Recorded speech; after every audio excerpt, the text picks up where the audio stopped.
Tower ভেঙে দেবো। যে কোনো ডিস্ট্রিক্ট আছে প্রত্যেকটা ডিস্ট্রিক্টে দৃষ্টি আকর্ষণ করতেছি, যদি নেট না দেয় গ্রামীণ বাংলালিংক যত টাওয়ার আছে সব ভেঙে ফেলাই দেবো, সব ভেঙে ফেলাই দেবো। ছাত্র দল, ছাত্র দলের পাওয়ার কতটা এটা বুঝাই দিতে হবে সরকারকে। এই যে ছাত্র দলেরা, মানতেই হবে তোমাদের পাওয়ার আছে, মানতেই হবে তোমাদের পাওয়ার আছে। তবে আমরা প্রবাসীরা একটু কষ্টে আছি, কারণ বাংলাদেশে দুদিন ধরে কোনো নেট নাই। বুঝতে পারতেছেন তো, আমাদের ফ্যামিলির সাথে কোনো কথা হচ্ছে না দুদিন ধরে, নেট বন্ধ করে দেওয়া হয়েছে। অনেক প্রবাসীরা আছে বাংলাদেশে ফোন না দিয়ে রাত্রে ভাতটাও খায় না। বুঝতে পারতেছেন আমরা কতটা কষ্টে আছি।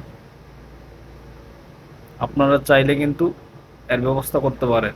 কেমনে?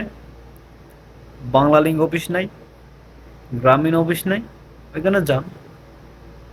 রোডে যেহেতু নামছেন ওইখানে যাইতে পারেন, এখন গেলে তো কোনো অসুবিধা নেই। তাও তো না হয়, তাহলে প্রত্যেকটা ডিস্ট্রিক্টে, যে কটা ডিস্ট্রিক্ট আছে সব ডিস্ট্রিক্টে গুলাম বাংলালিংক গ্রামীণের টাওয়ার আছে, তারা তো নেট নাই দেয়। তাহলে টাওয়ার রেখে আমাদের কি লাভ? ভেঙে ফেলে, ভেঙে ফেলে দেবো। নেট নাই, টাওয়ারও দরকার নেই, টাওয়ার ভেঙে দেবো। যে কোনো ডিস্ট্রিক্ট আছে প্রত্যেকটা ডিস্ট্রিক্টে দৃষ্টি আকর্ষণ করতেছি, যদি নেট না দেয় গ্রামীণ বাংলালিংক যত টাওয়ার আছে সব ভেঙে ফেলাই দেবো, সব ভেঙে ফেলাই দেবো।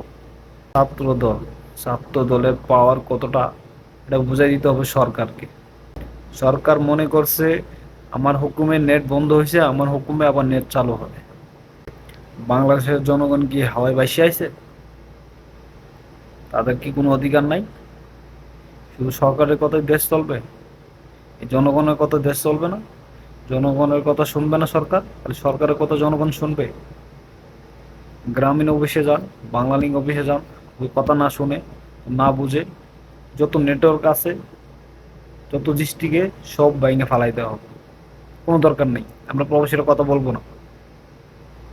আপনারা রোডে নামছেন ছাত্র দলেরা, আমরা প্রবাসী থেকে আন্দোলন করব, রেমিটেন্স পাঠানো বন্ধ। প্রত্যেকটা প্রবাসীকে দৃষ্টি আকর্ষণ করতেছি, রেমিটেন্স পাঠানো বন্ধ। যতদিন নেট চালু না হবে, এই ছাত্র দলের আন্দোলন না মানে নেবে, ততদিন পর্যন্ত রেমিটেন্স পাঠানো বন্ধ, টোটালি বন্ধ। কোনো কথা হবে না, কোনো শব্দ হবে না, কোনো আওয়াজ হবে না, টোটালি সব কিছু বন্ধ।